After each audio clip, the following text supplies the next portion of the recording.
오늘 감사하는 제자, 추수감사주일을 맞아서 감사하는 제자에 대해서 함께 나누려고 합니다. 감사합니다 이런 말들 여러분 많이 하시죠? 그런데 이게 습관적으로 감사합니다 이렇게 인사하면 어떤 분은 꼭 질문하신대요. 뭐가 감사한데? 이렇게 질문하시더라고요. 또 어떤 성도님은 저에게 이렇게 물어보세요. 감사할 거리가 뭔지 잘 모르겠어요. 불평, 불만이 먼저 나오지 감사할 것이 뭔지 제발 좀 가르쳐달라, 이렇게 말씀하시는 성도님도 계십니다. 그런데 가만히 생각하면 왜 감사가 잘 나오지 않고 불평, 불만이 먼저 나올까 생각하면 내 안에 예수님의 사랑이 있는가, 하나님의 사랑이 있는가, 이런 것을 생각해 보게 됩니다. 반대로 감사할 만한 상황이 아닌데도, 먹고 사는 것이 힘든데도 감사하는 성도님들이 계세요. 부족하고 또 힘들고 어려운 상황이지만 감사를 끊이지 않게 하시는 분들이 있으세요. 그런데 그런 분들의 마음을 들여다보면 그들의 마음속에는 예수님이 내 삶의 주인이시다 라는 것을 너무나 확실히 아시는 분들이에요. 복음의 메시지, 예수님의 사랑이 있기 때문에 감사할 만한 상황이 아무것도 없는데, 오히려 불편, 불만할 만한 상황인데도 감사하는 생활들을 하고 계시더라고요. 오늘 이 함께 추수감사주일에 오늘 말씀을 함께 나누면서 나의 감사하는 마음, 삶은 어떠한가 뒤돌아보시고 감사가 어떻게 회복될 수 있는지 하나님 말씀 앞에서 기도하며 하나님 앞에 나아가는 시간이 되길 바랍니다. 오늘 함께 읽은 말씀, 신명기의 말씀은 이스라엘 백성들이 출애굽 이집트를 떠나서 광야 생활 40년을 이제 마무리하면서 모세가 세 편의 설교를 하는 내용 중에 12장부터 26장까지 두 번째 설교의 마무리하는 결론부에 해당되는 말씀입니다. 26장은 하나님의 백성으로 어떻게 살아야 하는가라는 그런 내용의 말씀 중에서 오늘 26장의 말씀은 하나님 앞에서 감사하고 예배하는 것이 하나님의 백성으로 마땅한 것이다 라는 것을 말씀해 주고 있어요. 그래서 오늘 이 말씀을 통해서 우리 삶 속에 감사와 예배의 삶이 되기를 바랍니다. 자, 그렇다면 우리가 어떻게 감사하고 예배할 수 있는가? 첫 번째 내용, 감사의 시작은 어떻게 되느냐? 우리를 구원하신 하나님을 기억하고 고백하라 라는 것입니다. 자, 오늘 성경의 말씀은 간단하게 요약을 하면 이런 내용입니다. 출애굽시키신 하나님의 은혜를 기억하라 라는 것이 오늘 본문의 핵심적인 요약이 될 수 있습니다. 그래서 그렇습니다. 감사라는 것은요, 하나님께서 베푸신 구원의 은혜를 기억하는 것, 그리고 고백하는 것입니다. 오늘 성경 본문 5절에서 8절의 말씀을 쉽게 번역한 새번역 성경으로 읽으면 이렇습니다. 5절에 이렇게 시작합니다. 당신들은 주 당신들의 하나님 앞에서 다음과 같이 아뢰십시오. 고백하라 라는 말씀이죠. 내 조상들은 떠돌아다니면서 사는 아람 사람으로서, 아브라함이 바로 아람 출신입니다. 그래서 몇 안 되는 사람을 거느리고 이집트로 내려갔다. 누굽니까? 야곱과 그 아들들 가족이죠. 70명의 적은 숫자로 내려갔지만 거기에서 몸부쳐 살면서 거기에서 번성하여 크고 강대한 민족이 되었습니다. 실제로 이집트를 나올 때 200만 명이 넘는 어마어마한 숫자로 불어났던 것입니다. 그런데 6절에 보면은 그러자 이집트 사람들이 우리를 학대하며 괴롭게 하며 우리에게 강제 노동을 시켰습니다. 그래서 우리가 우리 조상의 하나님께 살려달라고 부르짖었더니 주님께서 우리의 울부짖음을 들으시고 우리가 비참하게 사는 것과 고역에 시달리는 것과 억압에 짓눌려 있는 것을 보시고 강한 손과 편팔과 큰 위엄과 이적과 기사로 우리를 이집트에서 인도하여 내셨습니다. 아멘. 우리 성가대가 오늘 본문에 딱 맞는 그런 구절들로 가사로 찬양을 했는데요. 홍해를 가르시고 크신 이적으로 이들을 구원하여 주신 그 놀라운 사건, 이것이 하나님의 구원의 은혜입니다 라고 하나님께 감사의 고백을 드리라 라는 것이 오늘 본문의 말씀입니다. 우리는 소수의 보잘것없는 한 가족이었는데 하나님께서 큰 민족으로 삼으셨어요. 그리고 우리가 애굽에서 노예였지만 하나님께서 큰 팔로, 편팔로, 크신 이적으로 우리를 구원하셨습니다 라는 것을 감사의 내용으로 고백하라라는 것입니다. 그래서 감사의 출발점은요, 내가 지금 어떤 상황에 있는지 현실에 집중하는 것이 아니라 과거에 베푸신 하나님의 구원의 은혜를 기억하라라는 것입니다. 이스라엘 백성들은 구원받을 만한 아무런 조건이 없었어요. 하나님의 자녀가 될 만한 그런 선한 것이 없었어요. 그러나 하나님께서 그저 그들을 불쌍히 여기시고 사랑해 주셔서 하나님의 백성들로 삼아 주셨다는 거죠. 오늘날 저와 여러분 어떻습니까? 저와 여러분 구원받을 만한 그런 어떤 조건이 있어요? 어떤 좋은 행동을 했습니까? 어떤 선한 행동이 있었어요? 그렇지 않다는 거죠. 내가 하나님 앞에 구원받을 만한, 하나님의 자녀가 될 만한 아무런 조건이 없음에도 불구하고 예수 그리스도의 그 사랑, 십자가의 은혜를 베푸셔서 나를 하나님의 자녀로 삼아 주셨다는 것, 이것이 나의 정체성이에요. 내가 어디로부터 왔고 내가 어디를 향하여 가느냐, 나의 모습이 하나님 손에 달려있다라는 것이 바로 감사의 출발점이라는 것입니다. 사랑하는 성도 여러분, 그렇습니다. 감사는 과거의 하나님의 구원의 은혜를 기억하는 것입니다. 153 감사 운동을 하면서 어느 성도님이 이렇게 질문합니다. 감사할 거리를 잘 찾지 못했는데 목사님은 언제 감사 기록을 하느냐? 저는 습관적으로 감사 기도를 그 기록 용지를 그 책상에 펴놔요. 그래서 그것을 보고 생각날 때마다 기록을 하는데 빠져서 바빠서 못 적으면 저녁에 적습니다. 저녁에 오늘 내게 어떤 감사거리가 있었지 생각을 하면은 온통 힘든 것이 생각날 때가 있어요. 감사할 것이 없구나 생각하면서도 그래도 감사할 것이 무엇인가 이렇게 적는데요. 무엇입니까? 감사라는 것이 진짜 습관이 되기까지 훈련의 시간이 필요합니다. 내 오늘의 삶 가운데도 베푸신 하나님의 구원의 은혜가 무엇인지 기억하는 훈련이 정말로 필요해요. 그래서 디트리트 본헤퍼 목사님이 감사에 대해서 이런 이야기를 했습니다. 감사는 자신의 인간적인 마음의 능력에서 나오는 것이 아니다. 그것은 감사는 어디에서 나오냐? 오직 하나님의 말씀에서 나온다라고 기록을 했습니다. 그래서 감사란 것, 하나님의 구원의 메시지, 이 성경을 읽으며 배워가는 것이고 훈련하는 것이다 라고 이야기를 했습니다. 정말로 그런 것 같아요. 감사란 것, 아무리 내 인생을 둘러봐도 감사할 거리가 없을 그런 상황이지만, 감사란 것, 내가 얻은 것에 의해서 만족하는 것이 아니라 내게 생명을 주시고 내게 은혜를 베풀어 주신 하나님을 기억하는 것, 하나님과의 관계가 회복될 때 진정 감사가 넘친다라는 것입니다. 어떤 분은 내 삶 속에 감사할 거리가 없어, 오히려 하나님 믿고 신앙생활하고 열심히 하는데도 불행한 일들, 어려운 일들만 닥쳐 라고 말씀하시는 분들이 있어요. 그런 분들에게 필요한 것은요, 하나님과의 관계 회복이에요.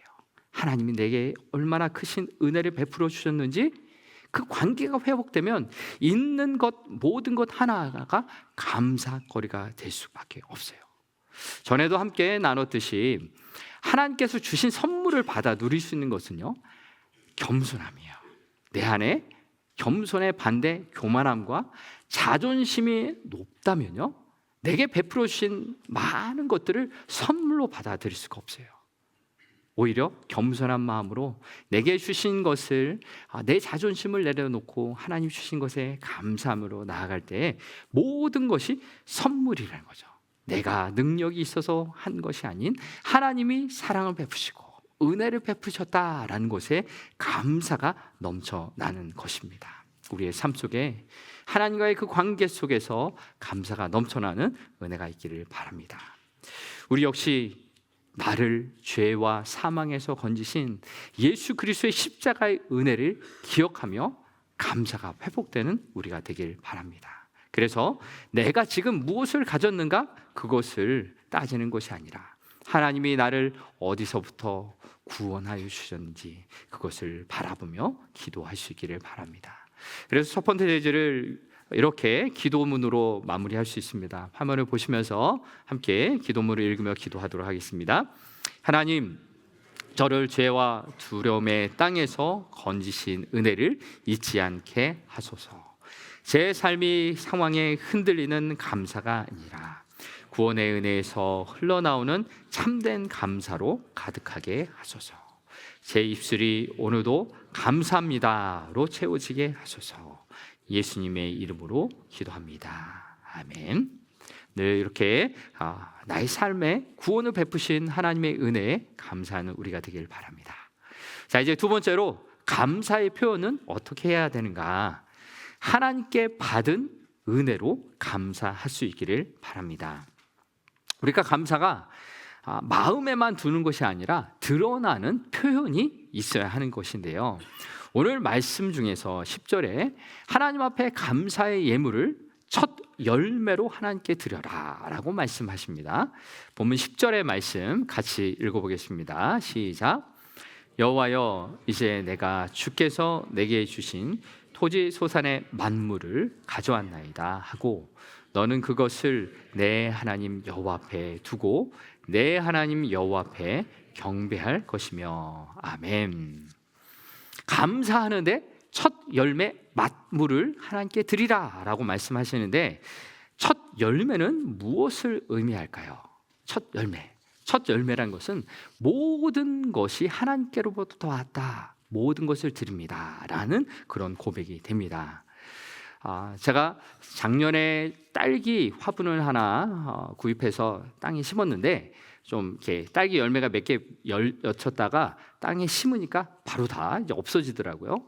그런데 가만히 두다가 올해 보니까 다시 열매가 맺히기 시작했어요. 그래서 하나 탐스러운 딸기 열매가 하나 맺히기 시작했는데 이제 곧 먹겠구나 기쁜 마음, 기대하는 마음을 가졌는데 며칠 뒤에 새들이 다 쪼아 먹었어요. 네, 그런데 계속해서 거름도 주고 물도 주고 이게 그물망도 쳐니까 몇 개가 계속 열리기 시작했습니다. 저는 이 첫 열매, 이 딸기 열매를 바라보면서 언제 먹을 수 있을까 그런 기대하는 마음이 있었는데 하나님께서 가르쳐 주시는 첫 열매를 하나님께 드리라 라는 이 말씀을 생각하면서 이것을 주신 분이 하나님이시구나, 그것에 대한 감사의 고백이 있어야 되는구나 라는 것을 깨닫게 되었어요. 내가 비록 심었고 물 주었고 비료도 주고 정성껏 관리도 하지만 그러나 하나님께서 맑은 공기를 주시고 땅을 주시고 또 비를 내려주셨던 그 놀라운 은혜가 있기에 이 땅에서 먹거리가 자라는구나 라는 것이라는 거죠. 그렇지 않습니까? 내가 이 땅에서 돈을 벌고 열심히 일하고 생활해서 먹을 것이 있다고 생각하면 정말로 이것은 교만이라는 거죠. 하나님께서 내게 하루라는 시간을 주셔서 아침에 해가 뜨면 눈이 띄어지고 음식을 먹고 신진대사를 하고 건강하게 활동할 수 있는 것, 모든 것이 하나님의 은혜라는 거죠. 그런데 감사할 줄 모르고 불평불만하고 내가 내 힘으로 얻은 것이야 라고 생각한다면 하나님께서 그것을 언제 걷어가실지 모른다는 것입니다. 물론 주신 분도 하나님이시고 걷어가시는 분도 하나님이시지만 늘 하나님 앞에 이 감사가 훈련으로 나와야 하는 것입니다. 그래서 첫 열매를 하나님 앞에 감사함으로 드리는 것은요, 이 땅을 주신 분도 하나님이시고 내게 호흡을 주신 분, 일용할 양식을 주시는 분도 하나님이십니다. 그러니 하나님 영광 받아 주옵소서라고 기도하며 하나님 앞에 감사의 표현을 할 수 있는 것이죠. 그런데 이 감사의 제목은요, 아직 가나안 땅에 들어가지 않을 때예요. 아직 들어가지 않았음에도 불구하고 미리 감사하는 훈련을 하라라고 말씀하셨어요. 우리 인간은 어떨까요? 배부르고 등 따스하면은 하나님이 주신 은혜를 잊어먹기 십상입니다. 그래서 아직 가나안 땅에 들어가지도 않았고 보지도 않았는데 미리 감사의 훈련을 하는 거예요. 미리 감사하는 거. 내 인생에 베풀어주신 은혜가 하나님의 것입니다 라는 것을 감사하는 그런 훈련을 하라라고 말씀하십니다. 또 이 형식에 담겨있는 이 자세에 대해서 11절을 보면은 즐거워하라 라는 표현이 나오고 있어요. 11절의 말씀 같이 읽어보겠습니다. 시작. 내 하나님 여호와께서 너와 내 집에 주신 모든 복으로 말미암아 너는 레위인과 너희 가운데 거류하는 객과 함께 즐거워할지니라. 아멘. 이 첫 열매를 드리면서 다른 사람들과 함께 즐거워하라, 나눠 먹으라 라는 말씀인데요, 이 예물이라는 것은 억지로 드리는 것이 아니니 기쁨으로 감사함으로 드리는 것이다 라고 하는 것이에요.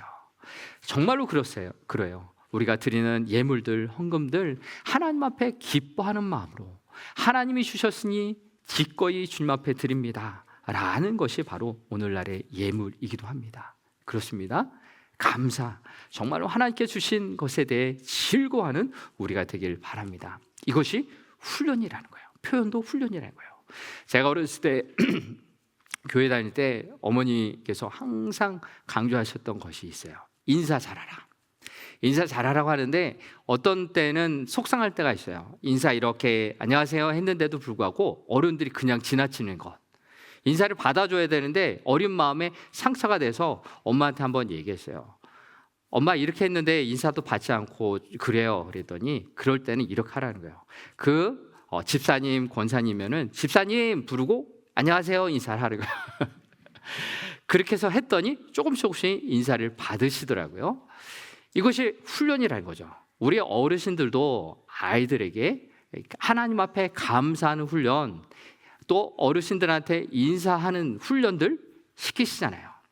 어렸을 때는 그 습관이 되지 않지만 그것이 좋은 자산이 되어서 언제 어디서나 어른을 보면 인사하는 아이들이 되는 거고요.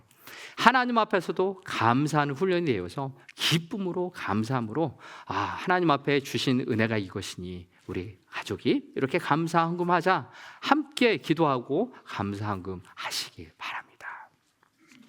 하나님은 우리 손에 있는 것을 다 아시는 분이세요. 하나님께서 우리에게 주셨잖아요.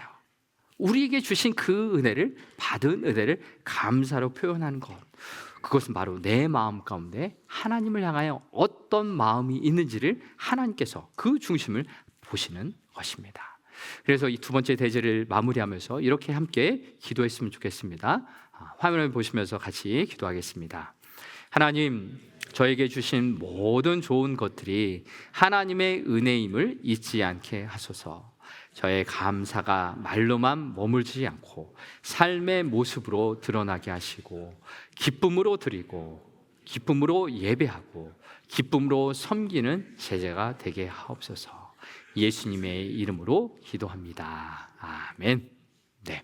마지막으로 세 번째, 그렇다면 감사는 어떻게 완성이 되느냐? 오늘 말씀 가운데 하나님을 예배하고 이웃과 나누라 라고 말씀하십니다. 감사의 마지막 지점은, 완성은 예배인데요, 우리가 예배 드리는 것, 이 예배당에서만 끝나지 않냐고 여러분이 살아가는 모든 삶에서 예배로 이어져야 합니다. 즉, 내가 살아가는 삶의 현장에서 함께 살아가는 이웃들과 함께 감사를 나누는 예배가 되어야 한다라는 것입니다. 오늘 본문 11절의 말씀 다시 한번 같이 읽어보겠습니다. 시작. 내 하나님 여호와께서 너와 내 집에 주신 모든 복으로 말미암아 너는 레위인과 너희 가운데 거류하는 객과 함께 즐거워할지니라. 아멘. 하나님 주신 복으로 레위인과 너희 가운데 거류하는 객과 함께 즐거워하라 라고 했죠. 레위인들은 성전에서 성전 일을 하는 사람들이었어요. 하나님께서는 다른 지파에게는 땅을 주셨는데 그들에게는 땅을 주시지 않았기 때문에 하나님께 드리는 예물들 일부 중에서 레위인들이 함께 그것을 먹고 살았는데요. 그 레위인과 그리고 함께 거류하는 객, 나그네와 같은 사람인데 그들은 어때요? 이전에 살았던 사람들이 텃세를 부리면요, 그곳에서 경제 활동을 할 수가 없어요. 먹거리를 구할 수가 없는 어려운 형편 가운데 있는 도움이 필요한 사람들인데 하나님이 이렇게 말씀하신 거죠. 하나님께서 주신 것을 함께 나눠 먹으며 너만 잘 먹고 잘 살지 말고 함께 하나님의 은혜를 누려라 라고 말씀하세요. 또 이것을 더 구체적으로 오늘 본문 다음 절인 12절에 이렇게 말씀하시는데요, 서번역으로 이렇게 기록되어 있습니다.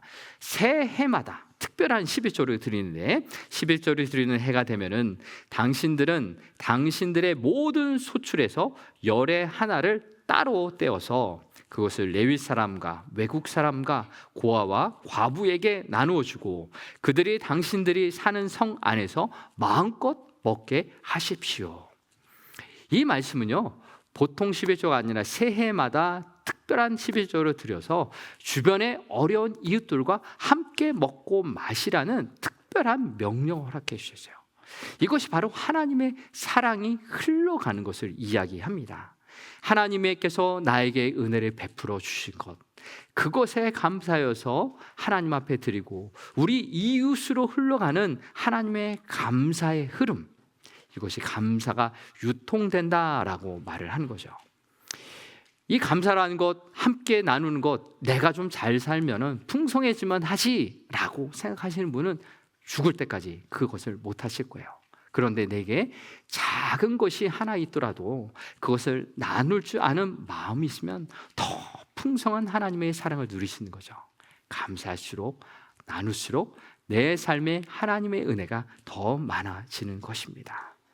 그래서 저는 이러한 감사가 우리 교회 가운데 넘쳐나야 하는데 하나를 뒤돌아보니 우리 교회 가운데 크신 은혜를 베풀어 주신 것이 있더라고요. 무엇입니까? 우리 교회 예배당이에요. 홍수 피해로 인해서 아주 깨끗하게 말끔하게 이렇게 단장이 되었지 않습니까? 그래서 지난 시간들을 보면은 다른 집회들도 세미나들도 이곳을 대여해서 공간을 내어주고 또 우리 청년들 중에서 청년 대학생 선교 단체를 섬기는 분이 있어요. 그래서 급하게 어디 장소가 필요합니다 라고 하면은 우리 부서장님들, 장로님들이 무료로 그렇게 대여를 해줍니다. 정말 우리에게 주신 귀한 은혜, 이 건물이 나는 공간이라는 좋은 것들을 이웃들에게 공유할 수 있는 것, 바로 이것이 우리에게 주신 은혜를 나눠주는 것입니다. 우리 교회가 앞으로도 이렇게 이 공간을 그냥 평일날에 그냥 아무도 사용하지 않는 공간이 아니라 지금 하듯이 문화센터에서도 많은 이웃들이 와서 드나들고 믿지 아니하는 사람들도 오고 또 믿는 사람들도 이곳에 와서 함께 예배드리고 좋은 집회들도 하고 그런 공간으로 마음껏 쓰일 수 있도록 우리가 함께 기도하고 교회 건물을 관리해야 될 것 같습니다. 그렇습니다. 우리는 하나님께서 주신 은혜를 나누는 사람이에요. 여러분 가정에 가셔서 한번 생각해 보십시오. 우리 가정에 베푸신 하나님의 은혜, 어떻게 무엇을 우리 이웃들과 함께 나눌 수 있을까? 이것을 생각하는 것 참으로 하나님께 주신 축복을 기억하는 것이고요, 실제로 실천하는 것, 이것을 통해 하나님의 사랑이 더 마음껏 우리의 가정을 통해서 흘러가고 우리의 교회를 통해서 흘러가는 은혜의 시간이 되는 줄 믿습니다. 이제 마무리하면서 이런 기도문을 함께 읽으면서 기도하고 마무리하도록 하겠습니다. 반모를 보면서 같이 기도하겠습니다. 하나님, 저에게 주신 모든 복이 내 안에서 멈추지 않고 이웃에게 흘러가게 하소서. 우리 교회가 받은 은혜를 지역 사회와 나누는 교회가 되게 하시며 우리의 나눔이 하나님을 향한 참된 감사와 예배가 되게 하옵소서. 예수님의 이름으로 기도합니다. 아멘.